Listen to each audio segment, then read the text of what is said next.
এই নাও ভাইয়া তোমার চিপস, আমার নুডলস। তুই নুডলস কেন? আমি নুডলস খাবো না, আমি খাবো।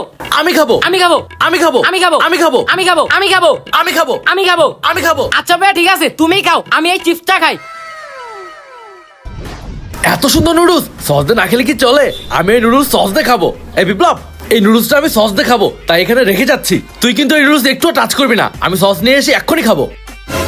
ভাইয়া নাই, এখন আমি আমার কাজটা শুরু করি। ভাইয়াকে দেখিয়ে দেখিয়ে নুডলসের মশলাটা দেই, ভাইয়া ভাববে বিষ দিচ্ছি। ছোট ভাই আমার নুডলসের মধ্যে বিষ মিশিয়ে দিচ্ছে। আমার আইডিয়াটা কাজে দিচ্ছে। ওই তো ভাইয়া চুপি চুপি দেখতেছে, আর একটু ভালো করে মিশিয়ে দিই। হো ভাইয়া তুমি আসছো, এই নাও নুডলস। না না থাক, তুই খা। আমি একটু বেশি মোটা হয়ে যাচ্ছি তো, তাই নুডলসটা খাবো না, তুই খা। আমি এই চিপসই খাই। আচ্ছা ভাই ঠিক আছে, তাহলে আমি সস দিয়ে নুডলসটা খেয়ে ফেলি।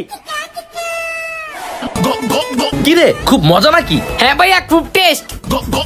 বুঝলাম না, একটু কি কিছু তো একটা মিশাইলো, আবার মজা করে খাচ্ছ কেমনে? কি রে বিপ্লব, তুই নুডলস খাচ্ছিস, তোর কিছু হচ্ছে না কেন? কি হবে? একটু আগে না তুই নুডলসের মধ্যে কি যেন মিশাইলি? আরে ভাই ওটা তো নুডলসের মশলা মিশাইছি। হাই হাই রে, এই পুচকাটার কাছে আমি আজকে বোকা হয়ে গেলাম।